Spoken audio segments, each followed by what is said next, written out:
पिताश्री, पिताश्री, पिताश्री यहाँ भी नहीं है और अपने कक्ष में भी नहीं। क्या वो नाना जी के स्थान से अब तक लौटे नहीं?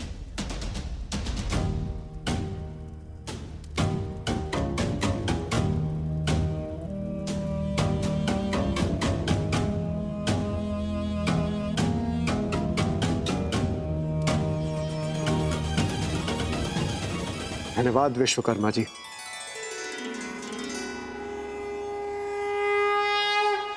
एक ओर तो सभी देवताओं को उनके नवीन शस्त्र प्राप्त हो गए, तो वहीं दूसरी ओर अभी भी कुछ किरणें शेष थी, जो कदाचित विश्वकर्मा को आदेश दे रही थी कि उन्हें उन शेष किरणों का उपयोग कर एक और शस्त्र का निर्माण करना चाहिए।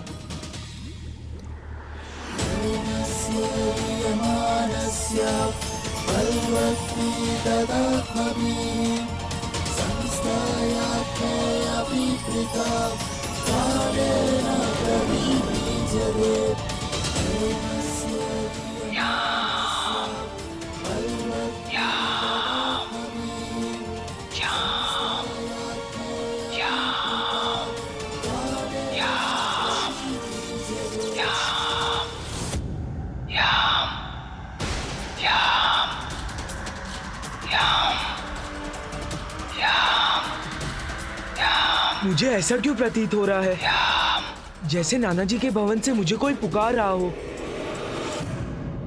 ये किस प्रकार के शस्त्र का निर्माण किया था देवशिल्पी विश्वकर्मा जी ने माता? वो साधारण अस्त्र नहीं, मृत्युपाश था, मृत्युपाश था, मृत्युपाश था। ऐसा पाश जो जिसका भी स्पर्श करे उसकी तत्काल मृत्यु हो जाए। फिर क्या हुआ माता? मुझे स्मरण है उस पाश पर तो यमराज का अधिकार है, तो उन्हें वो पाश कैसे प्राप्त हुआ माता? इस बार किसी देवता ने नहीं, स्वयं मृत्युपाश ने अपने स्वामी को चुना।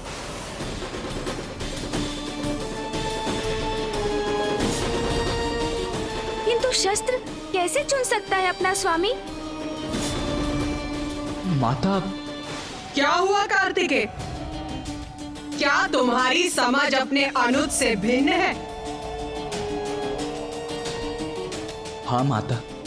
उचित है, तो फिर तुम ही समझाओ।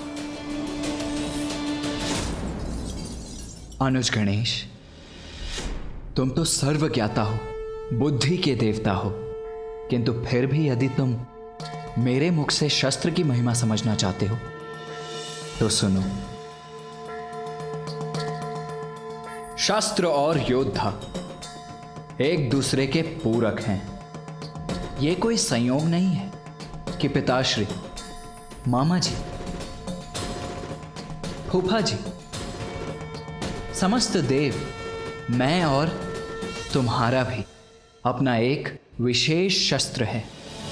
प्रत्येक शस्त्र का स्वामी पूर्व से ही नियत होता है, और फिर जो कुछ भी घटित हो रहा था वो तो मां की लीला का ही परिणाम था। सर्वथा उचित कहा तुमने कार्तिकेय। माता, इंद्रदेव, सूर्यदेव, वायुदेव, वरुण देव, अग्निदेव, यहाँ तक कि पिताश्री, मामा जी, फूफा जी अर्थात त्रिदेव भी तो वहाँ एकत्रित थे ना?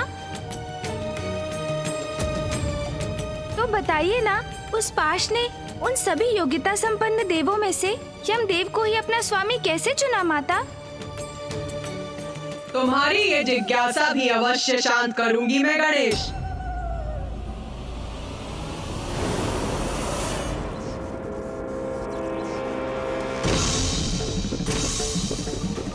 अद्भुत है ये शस्त्र, ये पाश। मैंने इस पाश का सृजन कैसे कर दिया? कैसे हुआ ये? इस पाश का स्वामित्व तो देवराज अर्थात मुझे ही प्राप्त होना चाहिए। प्रभु, महादेव, ये पाश,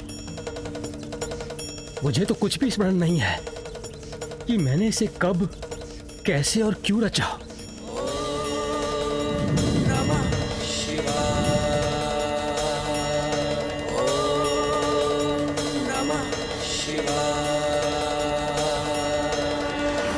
देव शिल्पी विश्वकर्मा, आपके जिन हाथों से समूची सृष्टि की रचना हुई है, वो जो भी रचेंगे उसका अवश्य कोई बड़ा महत्व होगा।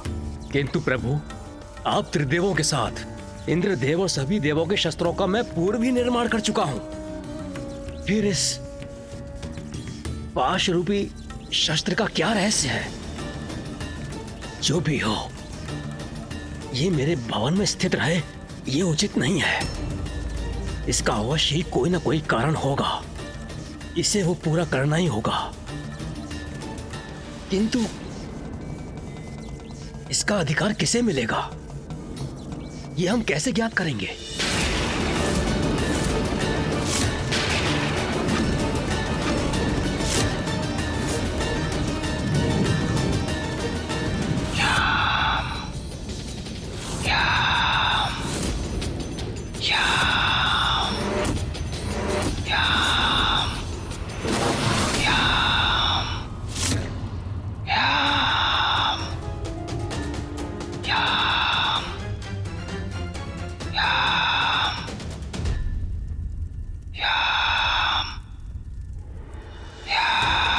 नाना जी के भवन से ये कौन मेरा आवाहन कर रहा है रह रहकर?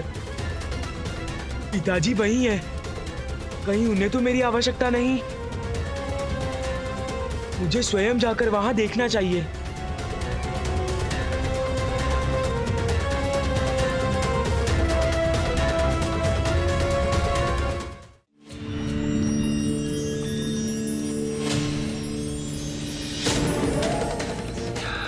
मैंने इस पाश का सृजन कैसे कर दिया? कैसे हुआ ये? मुझे ऐसा क्यों प्रतीत हो रहा है जैसे नाना जी के भवन से मुझे कोई पुकार रहा हो। मुझे स्वयं जाकर वहां देखना चाहिए।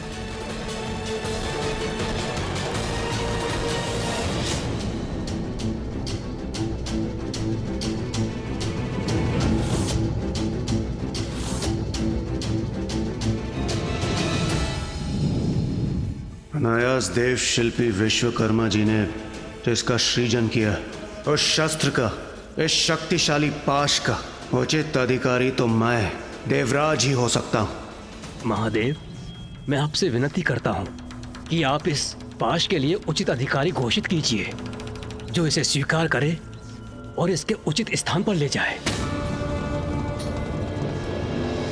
यदि महादेव ने इसे स्वीकार कर लिया तो मैं इस पाश से वंचित रह जाऊंगा, किंतु इसका प्रथम अधिकार तो कदाचित उन्हीं का है। देव शिल्पी विश्वकर्मा जो आत्माओं के लोक का दायित्व संभालेगा, वही इस पाश का अधिकारी होगा।